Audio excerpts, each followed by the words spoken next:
저 띵 소리가 아까 안 났던 것 같아. 큰일 날 뻔했네.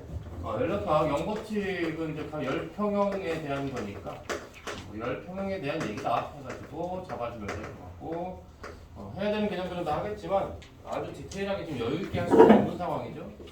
뭐 고온의 물체가 있고 저온의 물체가 있다고 하면 당연한 얘기겠지만 고온에서 저온으로 이런 것들이 이제 짜투리 문제로 나오니까 짜투리 문제로 그죠?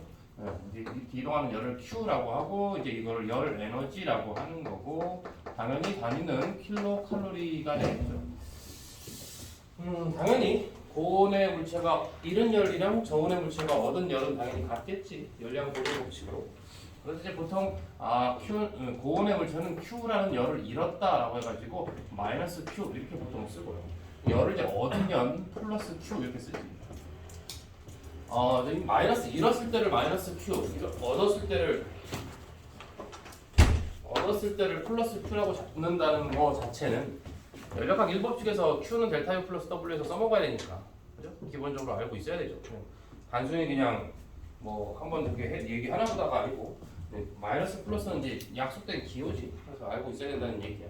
아무튼 이제 열역학 영법칙은 열평형 법칙인데 가끔 이제 객관식 보기 중에 하나씩 나오는 게 열역학 1법칙, 2법칙, 그다음에 영법칙 중에서 이제 영법칙이 제일 나중에 나왔다는 거죠. 영법칙이 제일 나중에 나오면 뭐 맞다고 해주면 되는 거야. 뭐 하여튼 순서상 그렇다고. 그다음에 뭐 보일 법칙 있죠. 보일 법칙은 아마 잘 알고 있겠지만 중학교 때부터 많이 했으니까 보일 법칙은 PV 압력과 부피 고상값이 일정하다는 거고 가볍게만 잡죠. 가볍게만 잡으시고 보일 법칙은 이제 뭐가 일정할 때 성립한다 그랬지? 이제 온도가 일정할 때 성립하는 법칙이다라고 하는 거 기억해둬야 되겠지. 그래서 아마 선행한 친구들은 많이 봤던 그래프겠죠. 선행 안 한 친구들은 이제 좀 생소할 수 있어요. 압력과 부피 그래프가 나오면 이렇게 해서 반비례 그래프가 이렇게 나온다. 이 반비례 그래프는 여러분들이 PV 그래프 상에서 저 반비례 그래프를 몇 개를 그리든 상관이 없다. 아무튼 둘이 반비례 관계가 성립하기만 하면 되는 거니까 PV 그래프가 한 개, 두 개, 세 개, 뭐 10개 있어도 상관이 없는 거다. 여러 개를 너희들이 필요한 만큼 그려서 실전 문제를 풀어야 되니까 필요한 만큼 그려서 원하는 거 정보를 빼내면 되는 거지. 꼭 문제에서 주어진 그 PV 그래프만 가지고 풀 필요는 없고, 그죠? 추가해도 상관이 없다는 거고. 보통 이제 뭐 T1 이렇게 T2 이렇게 온도가 이렇게 나올 텐데 당연히 T1이 위에 있는 그래프가 아래에 있는 그래프보다 온도가 높은 거다. 그리고 뭐 정말 중요한 개념이죠. 이 그래프 위에서 움직이는 상황에서는 절대 온도가 변하는 게 아니다라고 하는 거, 그지? 이게 이제 등온 과정이라고 해가지고 같은 그래프상에서 움직이면 온도가 일정한 거다라는 개념 정확히 잡아줘야겠지. 네. 그 다음에 이제 뭐 샤를 법칙도 있었죠. 샤를 법칙. 샤를 법칙도 똑같은 얘기인데요. 샤를 법칙은 뭐 그러면 T분의 V 한 값이 일정하다라고 해가지고 역시 많이 봤던 개념인데 이렇게 해가지고 뭐 가로축 이제 부피죠? 아니네요. 온도죠. 가로축 이제 절대 온도 이렇게 잡아주고 세로축을 이렇게 해서 부피로 잡아주면 그래프가 이제 뭐 이런 식으로 이렇게 나오더라. 이렇게 해서 나오는 거지. 당연히 샤를 법칙은 뭐가 일정할 때더라. 좋습니다. 압력이 일정할 때 성립하는 법칙이라더라. 샤를 법칙도 물론 이제 여기가 이제 절대 영도가 되겠죠. 절대 영도가 되는데 실제로는 이제 절대 영도에 다다를 수 있는 물체는 없다. 왜냐면 부피가 0이 돼야 되니까 실제 기체에서는 절대 영도를 절대 만들 수 없다라고 하면 맞다고 해주면 되는 거고. 뭐 그래프가 약간 이렇게 다르게 나올 수도 있습니다. 뭐 문제사에서 뭐 좀 이렇게 좀 그지? 근데 두 개는 그럼 뭐가 다른 거냐? 기울기가 다른 거지 뭐. 기울기가 뭐냐라고 하면 뭐 이렇게 기울기가 뭘까? 같은 온도에서 원래 이제 화학 시간에도 배웠겠지만 표준 상태라고 해가지고 0도씨 1기압 그지? 22.1몰은 22.4L다라고 하는 거잖아. 근데 이제 같은 온도니까 좀 당연히 모든 기체 종류 상관없이 부피가 똑같아야 되는데 부피가 다르다는 건 뭐가 다르다? 뭐가 다르다? 몰수. 당연히 N1이라는 몰수가 더 많은갑다. 왜냐면 이제 몰수가 많아지면 부피가 커지는 건 당연한 거니까. 그래서 같은 온도라고 하더라도 부피가 달라질 수 있다라는 것 정도만 잡아주면 될 것 같고.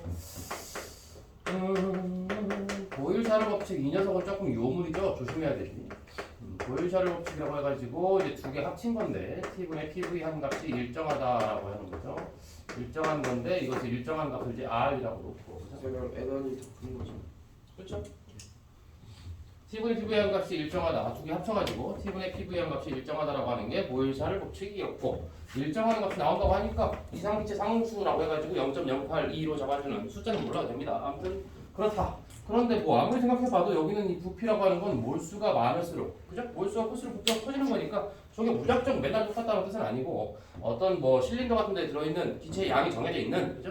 그런 상태에서는 압력과 온도를 바꿔도, 그죠? 부피까지 다 알아서 바뀌어도 계속 같은 값을 유지한다 이런 의미지. 그런데 몰수가 추가되거나, 그지? 기체를 더 넣거나 빼거나 해버리면 당연히 부피가 달라질 거니까 이거하고 부피라고 하는 건 몰수에 비례한다는 걸 섞으면 이상기체 상태 방정식이라고 해가지고 PV 이퀄 NRT 이렇게 이런 식이 나오는 거죠. 이상기체 상태 방정식이라고 하는 거야. 당연히 이건 이제 이상기체일 때 성립한다라고 해서 이상기체 상태 방정식이라고 하는 건데 이상기체가 아니면 어쩌냐? 당연히 성립하지 않는 거지. 그래서 이상기체일 때만 성립한다. 이상기체와 실제기체의 차이가 뭐냐라고 물어볼 수 있어. 출제율은 높지 않아. 근데 가끔씩 객관식 보기나 이런 데로 등장할 때가 있더라고. 그래서 이상기체와 실제기체 차이는 조금 더 정리 한번 해주고요. 이거 이상기체 상태 방정식 플러스 이제 볼츠만 상수라고 해가지고 볼츠만이라는 친구가 볼츠만 상수가 NA분의 R이라고 하는 이제 상수값을 좀 설정을 했습니다. 볼츠만도 꽤 유명한 친구예요. 그래서 이제 NA가 뭐지? 많이 본 것 같지 않나? 아보가드로 수가 되겠지? 아보가드로 수가 되겠고 R은 이제 저 기체상수라고 하는 저 R 값을 잡아가지고 상수분의 상수를 했는데 또 지상수로 만들. 상수 중에 상수분의 상수죠. 숫자로 숫자 한 거를 귀찮아 가지고 이렇게 한번 이제 만든 자기 이제 식을 편하게 전개하려고 하는 거죠. 아무튼 그렇구나. 그럼 이 K는 볼츠만 상수 K는 NA분의 R이면 여기 속에 있는 거랑 어떻게 좀 연결이 됩니까? 저 R 자리에 뭘 쓸 수 있을까요? R 자리에다가 NAQ. R 자리에다가 이제 그냥 K하고 NA 이렇게 집어넣을 수 있겠죠, 그죠? 그럼 이상수 상태 방식이 뭘로 바뀔까? PV는 N 한 다음에 R 자리에 뭘 넣으라고? K에다가 NA 한 다음에 T 이렇게 넣어주면 돼요. 요거는 이제 아마 학교쌤이 안 하셨을 것 같고 시험에서 이런 걸 묻지는 않습니다만은 지금 개념 전개 때문에 어쩔 수 없이 잠깐만 할게요. 그럼 이거 두 개 곱하면 무슨 개념? 여기 이거 N 몰수죠? 네. NA는 아보가드로 수거든. 두 개를 곱했단다? 뭘까? 네? 아보가드로 수에다가 몰수를 곱했댔네. 그럼 당연히 뭐죠? 한 박스당 라면 20개. 근데 10박스. 와! 200개다! 뭐죠? 총 분자수겠지? 총 분자수 개념이 되면서 이 친구가 PV 이퀄 총 분자수는 그냥 보통 N 이렇게 대문자로 쓰거든요. 총 분자수 곱하기 KT 이렇게 쓸 수 있겠다. K가 뭐 내부 에너지라든가 운동 에너지 등에서 자꾸 K라는 상수가 등장하는 이유가 지금 저 친구 때문이다. 뭐 그렇군요. 그 다음에 역시 그 전개 과정 때문에 잠깐만 좀 볼 건데 이게 시험 문제 나오진 않습니다. 분자들의 평균 제곱근 속력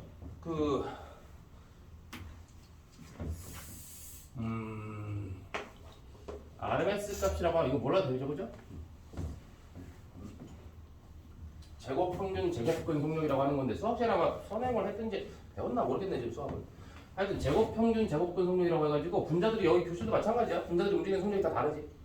조금씩 달라. 좀 빠른 건 좀 느는 막 있단 말이야. 근데 이제 우리 이제 이상기체를 뭔가 이게 식을 전개를 해야 되는데 속도가 다르면 그죠? 걔네들의 운동 에너지가 달라져 버리니까 전개를 할 수가 없잖아. 그래서 이제 평균 값을 잡고 하겠다 이거지. 그래서 제곱해가지고 평균 잡고 루트를 씌워버리면 이제 방향에 상관없이 평균 속력이 나오겠지. 그러니까 속도 개념을 없애버리고 속력으로 잡는 건데 평균 값을 잡으려고 하니까 RMS 값을 잡는 거라고. 요건 이제 전개 과정은 전혀 알 필요가 없어서 요건 루트 이제 n분의 3 얼t 이렇게 됩니다. R이 RK가 아니고 R입니다. 저것도 뭐 K를 어떻게 좀 바꿀 수 있을까요? 저기 저 RMS 값 그러니까 평균 속력이라는 얘기야 그냥. M이 뭐야? M이 뭘까요? 그럴 수 있겠네. 아니 저건 좀 문제가 있어. 가끔 가다가 도로 표지판 보면 앞으로 무슨 마을 뭐 입구까지 300m 이렇게 써 있을 때 300 소문자 밑에 M 써야 되나? 근데 가끔 대문자를 써놓은 데 꽤 있어. 300모. 300모리야. 엉망이라고. 왜 그렇게 쓰는지 정말 모르겠는데. 진짜 그렇게 써놓는다니까. 무슨 생각으로 그렇게 쓰는 건지. 아니, 뭐 하는 거야? 왜 거슬려 나 그거 볼 때마다. 아니 저기 300m라고 쓴 걸 저렇게 쓰면 어떡하나 저거를. 가끔 또 어떤 표지판 이상한 표지판 또 있어. 뭐 저기 무슨 출구까지 800m다. 그럼 800m 쓰면 되잖아. 근데 어떤 표지판은 0.8km라고 써 있어. 근데 어떤 표지판은 그냥 600m 이렇게 써 있어. 거리의 차이 아닙니까? 아니야. 이게 그래 짧아도 어떤 표지판은 0.3 이렇게 써 있는데 또 근데 900m인데 그냥 900이라고 써놓은 데도 있고 막 그래. 거슬려 죽겠어. 약간 그 등산 표지판이 보통 0.5 수준이죠. 등산? 등산할 때 몇 미터나 등산 야한 얘기하는 거 아니야? 예? 그래서 인터넷에서 등산은 등산 그게 나그 뭐지 뭐라 하지 제목만 보면 그놈의 등산은 왜 이렇게 말이 많아? 내가 옛날에 등산 동호회 가입했었는데 한 번도 안 갔어.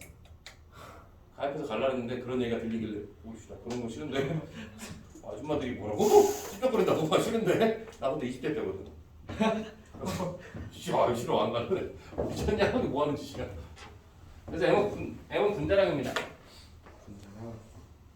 M은 분자량이야. 저기 R을 또 K로 어떻게 좀 바꿀 수 있을까요? 예. 어떻게 바꿀 수 있을까? K는 이건 루트 어떻게 되죠? 여기 R이 있네? KNA 되겠네? 맞나요? 네.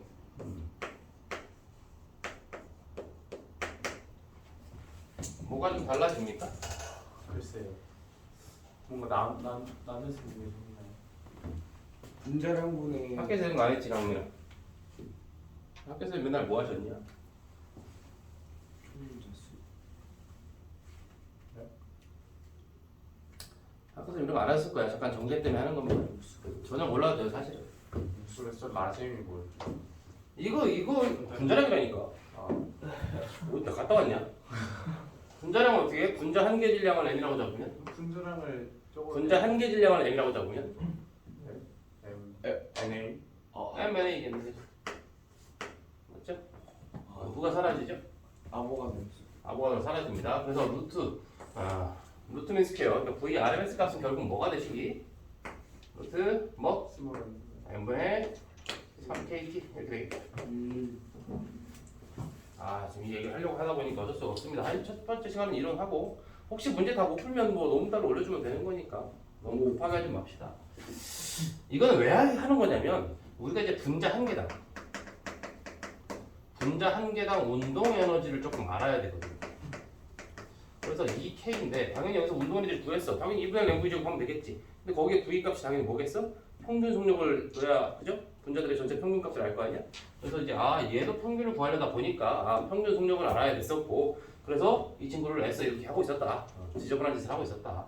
그래서 이건 뭐다? 2분의 1 MV RMS 제곱 이렇게 될 거라고. 그럼 이 시가 어떻게 될까요?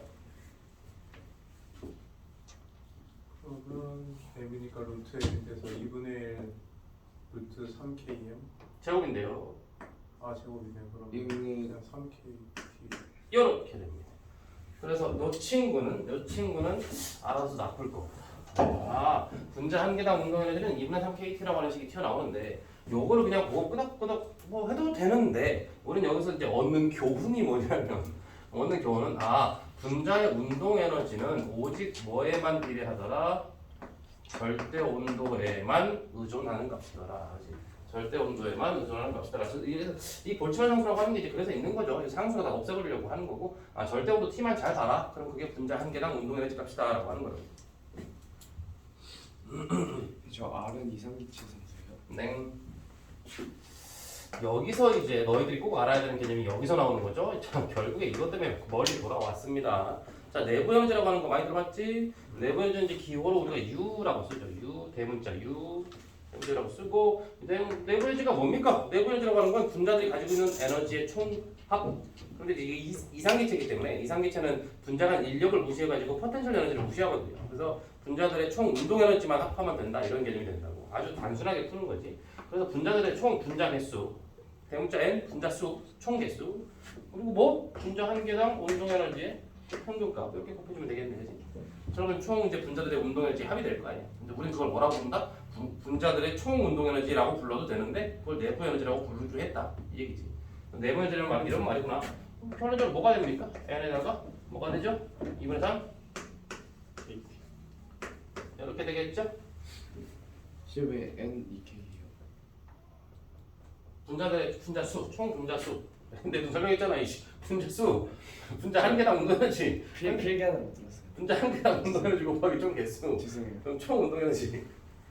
그래서 근데 저 n은 아까도 한번 잠깐 바꾼 적이 있어. 전체 총 분자 개수는 뭐라고 바꿔 쓸 수 있다? 아보가드로 곱하기 뭐? 아보가드로 곱하기? 분자. 이렇게 하면 된다네. 맞지? 그리고 뭐 하면 된다고? 이렇게 하면 된다며. 맞나요? 또 뭐 바꿀 수 있나요? R로? 이렇게 뭐 R로 하면 K를 좀 R로 어떻게 바꿔볼까? NAK를 R로 바꿀 수 있잖아요. NAK를 그럼 뭐가 되죠? NAK가 뭐가 된다고? R. NAK가 R이죠? 그래서 이건 뭐라고 바꿀 수 있다? 2분의 3? 이렇게 되는 요것도 알아두면 나쁠 건 없다. 나쁠 건 없네. 물론 이거를 아는 것 자체보다 중요한 건 뭐? 교훈을 얻어야죠. 우리는 내부에너지라고 하는 건 오직 뭐에 비례하냐? 몰수와 절대 온도에만 의존한다. 이렇게 기억해주면 되겠네. 몰수와 절대 온도, 몰수. 여기 몰수 있는 거 조심하시고, 몰수도 비례하고 절대 온도도 중요하다. 둘 다 내부 에너지에 영향을 미친다. 같은 온도인데 2몰이 있고 1몰이 있으면 2몰짜리가 내부 에너지가 2배란 뜻이야. 그래서 내부 에너지는 몰수를 반드시 확인하셔야 됩니다.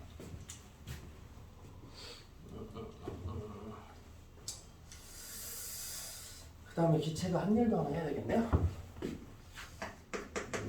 기체가 한 일, 아마 이제 선행을 했거나 영상을 봤거나 하는 친구들 다 대부분 이제 알고 있겠지만 W equal P 델타 V라고 해서 압력에다가 부피 변화를 곱하면 한 일이 된다라고 하는 거고, 역시 이건 뭐 중요한 건 아닙니다만 기체가 한 일 해가지고 이제 PV 그래프가 나오면, 그죠? 이제 많이 봤죠, 옛날부터. PV 그래프가 나오면 만약에 뭐 이렇게 변했다, 근데 여기서부터 여기까지 한 일을 구해라 라고 하면 여기 그래프 아래 좀 면적,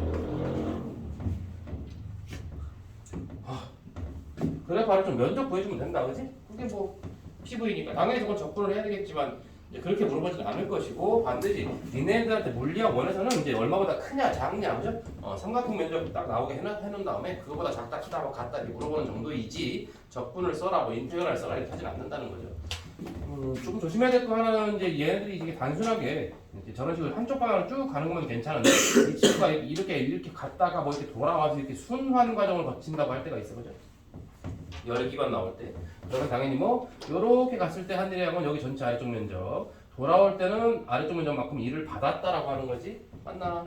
일을 기체가 일을 하는 경우는 부피가 증가해서 기체가 뭔가를 밀어냈을 때 와 너 일을 했구나라고 해주는 거고, 오히려 지가 부피가 압축이 돼버리면 일을 한 게 아니고 받았다라고 해가지고 네가 한 일에서 네가 받은 일을 빼라라고 하는 거야.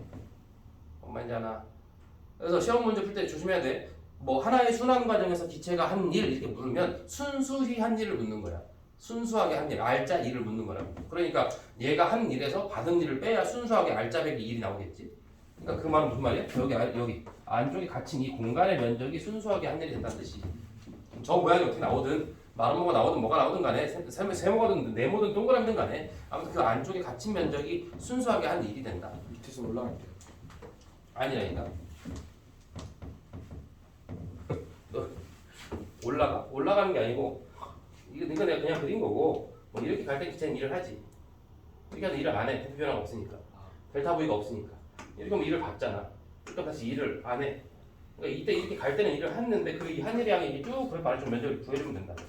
근데 이건 일을 받은 거니까 이만큼을 빼주면 요 네모의 면적이 순수하게 한 일의 양이 된다 이런 말인데 이건 이제 우리가 직접 구할 수 있겠지만 이렇게 동그라미 이렇게 이상하게 나오면 구할 수는 없겠지만 수치적으로 여기 안쪽 면적이 한 일의 양이라는 걸 알면 된다고. 뭐 압력이 일정한 상태에서 부피가 변했을 때 그냥 그대로 곱해주면 되겠죠. 근데 이제 이건 뭐 삼각형이 나오면 2분의 1 해가지고 구해주면 될 것이고 막 등등한데 뭐 이제 뭐 홍기심 뭐 P가 일정할 때 기체가 한 일을 구해라라고 하면 이제 W는 당연히 뭐 P가 일정하니까 P 델타 V 해주면 되는 거겠지. 이렇게 해주면 된다. 뭐 열심히 구해주면 되겠구나. 그래서 면적 구해주면 되겠고 뭐 그죠? 근데 다만 이제 이게 델타 V가 0보다 컸을 때, 즉 무슨 말? 부피가 팽창했을 때는 우리가 이게 플러스 1을 했다. 기체가 일을 했다. 오케이? 기체가 일을 한 거야. 절대 헷갈리면 안 돼. 델타 V가 마이너스가 되면 일을 받았다, 마이너스 1을 했다. 이건 기체가 일을 했다라고 표현해. 그 문제 시험 문제에서 기체가 한 일, 기체가 받은 일 이렇게 물어보기 때문에 이 용어를 알아야 된다고. 부피가 이제 줄어들면 기체가 일을 받았다라고 이렇게 표현한다. 는 거 알아야 되고요. 그다음에 이제 두 번째, 만약에 뭐 선생님 뭐니까 이것밖에 없던데 만약에 뭐 부피가 일정하거나 뭐 이러면 어떡하죠? 부피가 일정하면 개프락지 델타 V가 0인데 그럼 한 일은 없죠. 그래서 기체 부피가 안 변하면 그냥 한 일은 없는 거다. 뭐 이거 뭐 온도가 일정할 때 뭐 어차피 이거 세개니까 온도가 일정할 때는 어떡하죠? 온도가 일정하다는 건 무슨 말? 이건 무슨 말이에요? 뭐가 변할 수도 있어? 압력이 변할 수 있잖아요. 그러면 단순히 P 델타 V를 못 구하겠죠? 그럼 당연히 어떻게 합니까? W는 압력이 변했으니까 압력에다가 델타 V, 압력 P에다가 델타 V를 곱하는 개념이 한 일이 아닌데 P에다가 델타 V를 곱한다는 개념 자체가 사실은 이제 곱하기라고 하는 게 미소변을 잘라버리면 적분이 되는 거니까 결국에 이 친구는 이제 적분 인테그랄 써주고 이니셜에서 파이널까지 가고 P를 DV로 적분해주면 되겠지. 근데 이제 이거 나오지 않을 거지만 아무튼 뭐 그냥 한 번만 보는 거죠. 아무튼 그러면 이제 뭐 이니셜 파이널 P는 뭐 이상치 상태 방정식에서 PV는 NRT니까 여기 이제 V분의 NRT 이렇게 바뀔 거라고. 그리고 DV 이렇게 좀 되겠네. NRT는 부피랑 상관없는 친구들이니까 그냥 밖으로 빼버리고요. 그래서 NRT 그다음에 V분의 1 DV겠죠? V분의 1 DV 어떻게 되죠? 자연 로그 나올 것이고 처음 부피에서 낮은 부피 이렇게 잡아주면 된다라고 하는 건데 뭐 여러분들 전혀 알 필요가 없죠. 그래서 이 과정은 여러분들이 쓸데없는 과정이기 때문에 그냥 이런 게 있다는 거 호기심이 뭐 궁금할까봐 해주는 거고 요거는 굉장히 중요한 개념이죠. 부피가 안 달라지면 부피 변화가 없으면 한 일은 없다. 그리고 뭐 압력 일정할 때가 대부분이겠죠. 이건 이제 이건 면적의 개념으로 풀면 된다. 그리고 물론 이 친구도 면적 개념이죠. 근데 면적 개념인데 적분을 쓰라고 하진 않으니까 하는 얘기다 이거지. 아무튼간에 뭐 한 일 해주면 되고 그다음에 연락각 1법칙 가면 되겠네요. 한 판 지우고 갈까?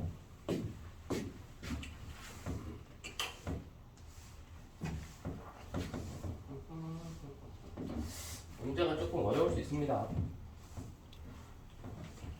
헷갈리거나 할 수 있다고. 1법칙은 이제 에너지 보존 법칙이라고도 부르는 거죠. 뭐 아주 유명한 친구죠. 그래서 요거는 이제 영상으로 봐서 혹은 그동안 선행으로 한 걸로 대체하겠습니다. 지금도 설명하자면 1시간 넘게 걸리죠. Q는 델타 U 플러스 W 해가지고 기체가 흡수하거나 방출한 열, 내부 에너지의 변화, 그 다음에 한 일 혹은 받은 일 이렇게 되겠지. 그래서 부호 설정하는 거 알 것이고 절대 조심할 거 항상 강조하죠. 물리는 변화의 학문이야. 변화를 연구하는 학문이야. 내부 에너지를 구하는 게 아니고 내부 에너지의 변화를 구하는 거다. 이것도 마찬가지죠. 기체가 현재 머금고 있는 열량을 묻는 게 아니지. 흡수하거나 방출한. 그건 뭐야? 들어오거나 나감. 그러니까 무슨 말? 열의 양의 변화를 묻는 거야 결국엔. 델타가 없지만. W도 마찬가지죠. 일을 지금까지 한 것이 중요한 게 아니고 지금 내가 원하는 시간대에 네가 얼마나 했느냐. 역시 마찬가지죠. 이것도 부피 변화를 묻는 거지. 결국 P 델타 V니까 델타 V, 델타 U 맞죠? 그다음에 이건 사실은 델타 Q라고 쓰는 게 정확한 표현이야 물리적으로. 그런데 아무튼간 뭐 그렇다는 얘기. 연력학 1법칙은 해가지고 이제 블라블라 이제 그래프 쭉 나왔을 때 요거는 잘 기억해 주시고 이 연력학 1법칙 이식과 보일샤르 법칙 T분의 P분의 일정하다. 그죠? 혹은 이상치 상태 방식 P분의 NRT 똑같은 말이죠. 그거랑 이거랑 혼합해가지고 거의 90%의 문제를 해결해야 된다는 거지. 요걸 이제 아주 원활하게 잘 다뤄야 될 거야. 잘한다. 요거 자세한 설명은 지금은 할 수가 없습니다. 연력학 2법칙. 이 법칙은 이제 엔트로피에 대한 얘기죠.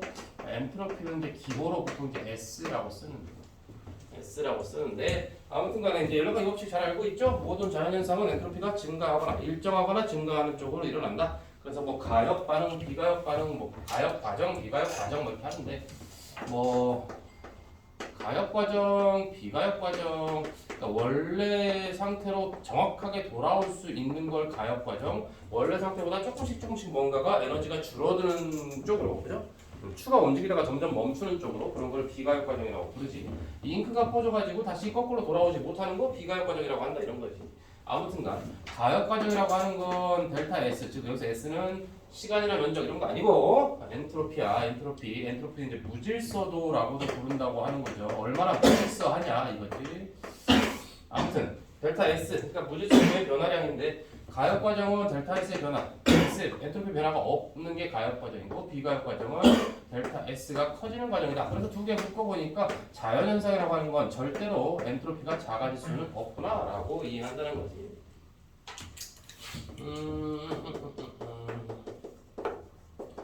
클라우지우스의 표현이 있죠. 클라우지우스의 엔트로피에 대한 정의가 있는데 클라우지우스는 이렇게 표현했다죠. 엔트로피의 변화는 그 물체의 온도에 그 물체에 출입한 열 플러스냐 마이너스냐 이렇게 표현했다는 거야.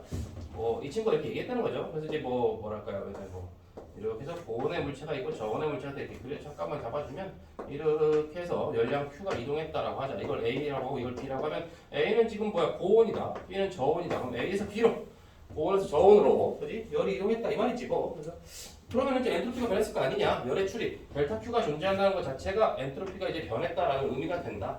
그래서 A, 고온의 물체의 엔트로피 변화는 고온이니까 이걸 뭐 TH라고 볼까? 이걸 TC 이렇게 볼까요? 그럼 A의 엔트로피 변화는 TH분의 Q인데 이 친구는 열을 잃었지? 그래서 마이너스 Q. 되고 있나? 그 다음에 저온의 물체는 뭡니까? 저온의 물체는 TC분의 얘는 열을 얻었죠? 플러스 Q 이렇게 된다는 거지. 그러니까 두 물체 사이에 다른 건 지금 전부 단열된 고립된 계에서 얘네 둘끼리만 열을 주고받고 있는데 이렇게 딱 봤더니 당연히 이게 온도가 높고 온도가 낮으니까 당연히 누가 큽니까? 이 친구가 더 큰 거죠? 절대값 개념으로 보면 뭔 말인지 알지? 그럼 이건 지금 엔트로피가 어떻게 됐어? 플러스니까 엔트로피가 증가한 것이고 이건 엔트로피가 감소한 거니까 우리가 흔히 알고 있는 열이 고온에서 저온으로 이동하는 건 자연스러운 현상인데 그렇게 자연스러운 현상이 일어날 때조차 무조건 총 엔트로피는 증가할 수밖에 없다. 그렇죠? 그리고 이거는 엔트로피가 증가한 걸로 봐서 가역 과정이 아니다. 이렇게 연결시킬 줄 알아야 돼. 그래서 그러면 다시 저온에서 고온으로 열이 저절로 이동하는 건 일어나지 않겠구나. 이렇게 이해하는 거라고. 열역학 이 법칙은 사실 이제 말로 떠들기 시작하면 조금 복잡하긴 한데 아무튼 뭐 이런 얘기를 하는 거다. 클라우지우스는 엔트로피를 이렇게 정의했고 이제 볼츠만도 엔트로피에 대해서 한마디 했다는 얘기죠.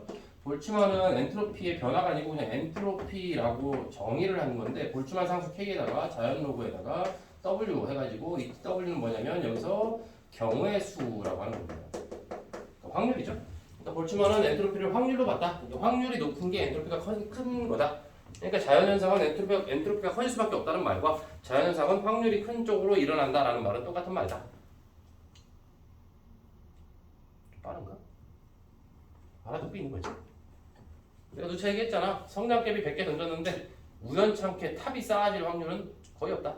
그치? 성냥개비가 흐트러질 확률이 훨씬 높겠지? 그게 자연현상이다. 엔트로피가 큰 상태, 무질서한 상태로 진행되는 게 훨씬 더 자연스럽다라는 얘기를 괜히 고급지게 하고 있는 거죠.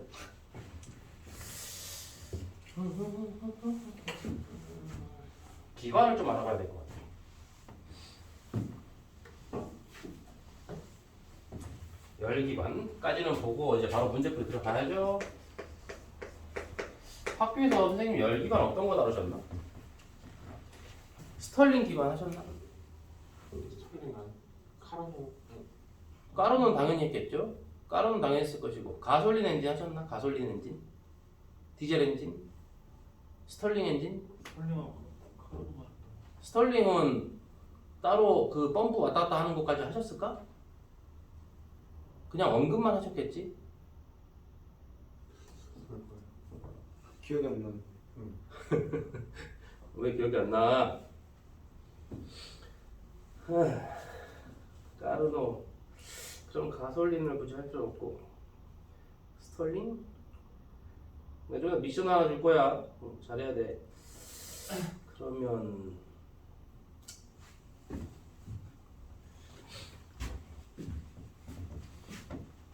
까르노부터 볼게. 까르노 열기관 해가지고 뭐 이렇게 PV 그래프 상이 있는데 얘들아 까르노 좀 중요해. 까르노 잘 알아야 돼. 이렇게 해서 이렇게 이제 PV 그래프가 이렇게 나올 거 아니야? 그러면 까르노 기관은 뭐냐면 등온 단열 이렇게 해서 등온 단열 이렇게 돌아가는 요 과정. 이렇게 해서 하나의 사이클을 돌아가는 이런 거죠. 여기 뭐 A, B, C, D라고 좀 위치를 잡아줄 것이고 까르노 기관의 가장 중요한 가정은 모든 과정이 한 사이클 돌았을 때 총 과정이 가역 과정이다라고 가정을 하고 있어요. 자연 상태에서 가역 과정은 완벽한 가역 과정은 없거든. 그죠? 공기량이랑 마찬가지 전혀 아무것도 없어야 가능해지거든. 근데 그런 이제 까르노는 뭐 컨셉이 뭔지 알죠?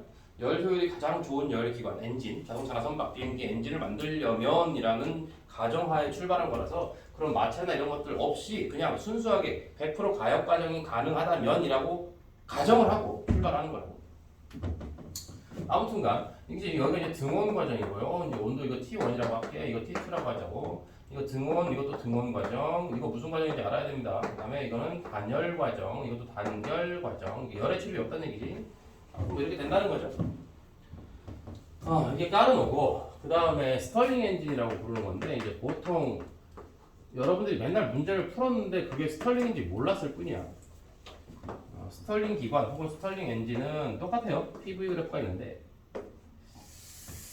뭐 이런 식으로 있겠죠. 이렇게 있을 텐데 스털링 엔진은 이제 저기 중간이 단열이 아니고 이렇게 등적으로 바뀌는 이렇게 바뀌는 과정을 이제 스털링 엔진이라고 한다. 두 개 그래프 구별해 주셔야 됩니다. 그래서 카르노랑 스털링 엔진인데 뭐 스털링 잠깐만 좀 짚고 갈까요? 스털링은 여기가 이제 등온 과정이죠. 등온 과정이고 이것도 등온 과정이고 이거는 이제 등적 과정이지. 부피가 일정한 과정. 이 친구도 등적 부피가 일정한 과정. A에서 B로 갈 때 열을 흡수하나 방출하나? A에서 B로 갈 때 열을 흡수 방출? 모르지 않겠죠? 흡수. 열 흡수해야 됩니다. 그죠? 흡수해야 됩니다. B에서 C로 갈 때는 방출이죠. 이거 왜 이렇게 나오는지 알고 있어? 연력학 1법칙 써서 하는 거잖아. 그지? C에서 D로 갈 때 열을 방출합니다. 그 다음에 여기로 들어갈 때는 흡수. 이렇게 되는 게 지금 스털링 엔진이지. 그죠? 그렇구나. 뭐 이것저것 블라블라 뜯으면 될 것이고 여기 안쪽에 이제 면적이 한일이하게 될 것이고 다만 이제 까르노 기관은 뭐 열기관 나오면 우리가 맨날 고1 때부터 배웠던 게 열 효율에 대한 얘기인데 열 효율 문제를 안 물어볼 수가 없잖아. 얘들아 열 효율 문제 이번 수통 문제에서 열 효율 문제를 좀 까다롭게 몇 개 나왔더라고. 그래서 이번에 아마 우쌤도 그거 분명히 보셨을 거고 이번에 열 효율 문제 하나 내야겠구나 분명히 생각하실 거야. 열 효율은 당연히 뭐죠? 흡수한 총 열량분의 기체가 한 일, 그죠? 알고 있지 이거? 그래서 흡수한 총 열량분의 흡수한 열에서 뭐 방출한 열을 빼면 그게 한 일의 양이 되지. 그래서 기호로 보통 쓸 때는 우리가 보통 이렇게 해서 QH분의 QH-QC 뭐 이렇게 쓴다거나 뭐 이렇게 쓰는 거예요. 하나 물어봅시다. 자, 까르노가 왔습니다. 까르노가 왔어요. 까르노 왔는데 지금 AB 과정에서 엔트로피 변화가 있을까? AB 과정에서 엔트로피 변화가 있을까요? 엔트로피 변화가 있는지 없는지는 뭘 보고 알아야 돼? 엔트로피 변화가 있는지 없는지는 여기 있네. 그죠? 델타 Q가 있냐고 묻는 거지? 이거 마찬가지잖아. 이때 열 흡수되는 거죠? 여기는 열을 방출하는 거야. 저기 BC랑 DA는 어쩌죠? 단열이라 했잖아. 단열. 그죠? 열의 출입이 없다는 얘기야. 열의 출입이. 그러니까 지금 결론적으로 까르노에서는 AB 과정에서 엔트로피 변화가 있을 것 같아. 근데 엔트로피 변화가 있었어. 그 엔트로피 변화 어떻게 구할까? 여기서 엔트로피 변화는 델타 S는 어떻게 구합니까? 당연히 T1분의 저 흡수한 열량 Q1 뭐 이렇게 하면 되겠네요. 이걸 Q1이라고 할까요? 이걸 Q2라고 하고. CD 과정도 있죠. CD 과정이 있는데 맞죠. CD 과정에서의 엔트로피 변화 델타 S는 온도가 이제 T2라는 점, 그 다음에 Q2라는 점 이렇게 되겠네. 그지? 당연히 여기서의 Q1은 플러스가 될 것이고 여기서의 Q2는 마이너스가 되겠지. 흡수했으면 플러스, 방출했으면 마이너스. 그런데 결국에 이 한 사이클을 까르노에서 한 사이클을 이렇게 돌았을 때 결국엔 제자리로 돌아왔고 까르노는 이거를 가역 과정이라고 가정을 하고 있으니까 처음 상태랑 정확히 똑같은 상태가 됐다라고 본다는 얘기 아니겠어? 그러면 당연히 뭐겠어? 처음과 똑같은 상태? 그럼 엔트로피가 똑같은 상태죠? 무슨 말? 총 엔트로피 변화가 없어야 된다는 얘기야. 좀 어렵나? 그래서 결국 여기는 이 엔트로피 변화와 여기는 엔트로피 변화를 더하면 0이 나와야 된다 이런 뜻이 된다. 그럼 그냥 써주면 되겠죠. T1분의 Q1 이 친구랑 또 뭐가?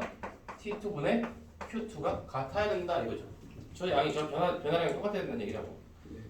그러니까 이거 더하기 이거 빼기니까 이거 빼기 이거는 0 이 양에서 이렇게 하는 거지. 그래서 아무튼 이렇게 됐다. 그래서 이거는 뭐가 된다? 그래서 중요한 결론이 나오죠. 그래서 까르노 기관에서만큼은 Q2분의 Q1은 T2분의 T1이 된다. 요게 까르노의 가장 핵심이죠. 그러니까 원래 열 효율이라고 하는 건 이게 고온과 저온의 온도, 열량 차이, 흡수하거나 방출한 그 열량의 차이 혹은 뭐 흡수한 열량분의 한일의 양 이렇게 하면 되는 건데 까르노에서만큼은 그 열 대신에 온도를 써서도 가능하다. 뭐를 구하는 게? 열 효율을 구하는 게 가능하다. 그러니까 까르노라는 말이 없으면 무조건 열의 출입과 한일의 양으로 효율을 구해야 되고 까르노라고 하면 온도만 가지고도 효율을 구할 수 있다. 여기서 구하는 효율이 뭐다? 이건 가역과적인 실제로 불가능한 거지. 실제로는 불가능하니까 가장 이상적인 최대 맥시멈 가장 큰 효율을 만들어내는 식이다. 그러니까 저거보다 더 높은 효율의 열기관을 만들 수 없다라는 의미가 된다. 그러니까 이런 말들이 다 보기로 들어갈 거라니까. 그러니까 잘 기억을 해줘야 된다고. 그래서 예를 들어서 뭐 여기 우리가 보통 이제 T1이라고 하는 게 높은 온도니까 엔진 내부의 온도를 얘기하는 거야. 엔진 내부의 온도.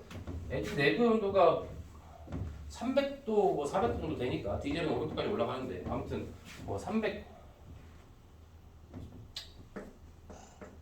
이렇게 주는 거 낚이면 안 됩니다, 그죠? 그래서 열 효율 구해라고 했더니 T2분의 T1 해가지고 T2분의 T1 이렇게 하면 안 된다는 얘기지? 여기서 여기 말하는 이 T라고 하는 건 무슨 온도에서 무슨 온도? 반드시 절대 온도로 했어, 그죠? 무조건 절대 온도야. 근데 저거는 절대 온도를 바꿔야 돼. 저기 섭씨 온도를 줘도. 그러니까 이거는 지금 얼마가 되냐? 213만 더 하면 되잖아. 그래서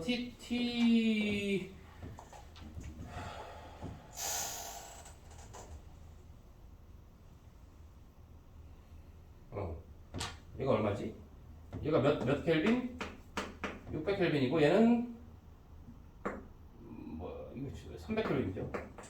얼마입니까? 그럼 효율이 얼마가 돼요? 저 숫자 27이랑 327로 넣으면 안 되고 반드시 켈빈 온도로 넣어야 된다고. 그럼 효율이 얼마가 나온다? 2분의 1이 나온다고. 근데 여기서 말하는 2분의 1은 몇 퍼센트야? 퍼센트로 바꾸면 50%가 의미하는 게 뭐다 지금? 현재 지금 27도씨와 327도씨 사이에서 왔다 갔다 하는 이런 기체 교환을 하고 있는 엔진을 만들었으면 절대로 50% 이상의 효율을 낼 수 없다라는 뜻이 된다고. 그러니까 이제 자동차 엔진의 효율이라고 하는 게 한계가 있다라는 얘기를 하고 싶은 건데 여러분 미션 하나 줄게요. 미션. 지금 여기 그려놓은 시험지 가끔 나오죠. 요거랑 요거 있잖아요. 스털링이랑 까르노. 이거 두 개를 요 그래프로 한번 그려보세요. 요거는 우쌤이라면 가능합니다. 절대 온도와 엔트로피 그래프로 바꿔보시죠. 절대 온도와 엔트로피로. 절대 온도와 엔트로피로.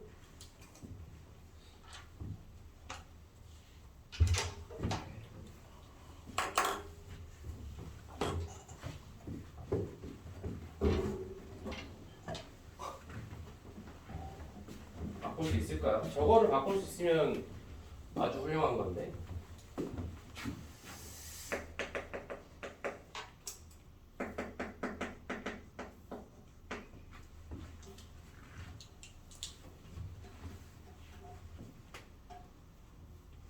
A, B, C, D를 표시해서 하란 얘기야. 무슨 말인지 알지? 엔트로피의 변화를 잘 잡아야겠지.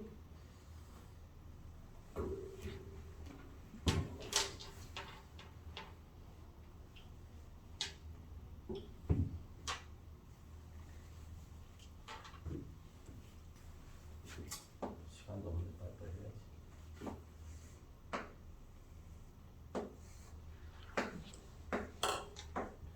스털링 내가 해줄게. 중요한 건 쟤거든. 까르노. 저런 식으로 까르노를 그려보라고. 까르노만 해봐 하나만.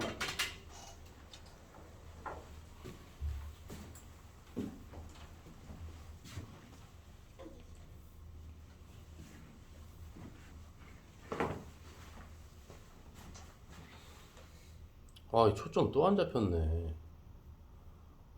아니 도대체 왜 초점이 안 잡히는 거야? 정말 짜증나네. 지금까지 초점이 계속 이랬나?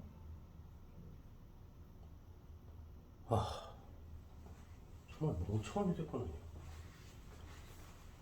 내가 왔다 갔다 해서 그러는 거야? 초점을 고정을 했는데 왜 그러지?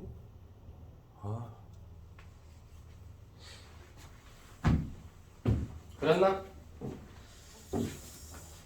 그랬나?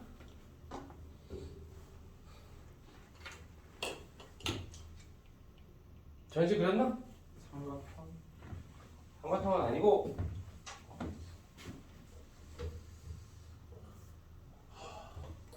사고력의 문제지 사고력. 그죠? 엔트로피.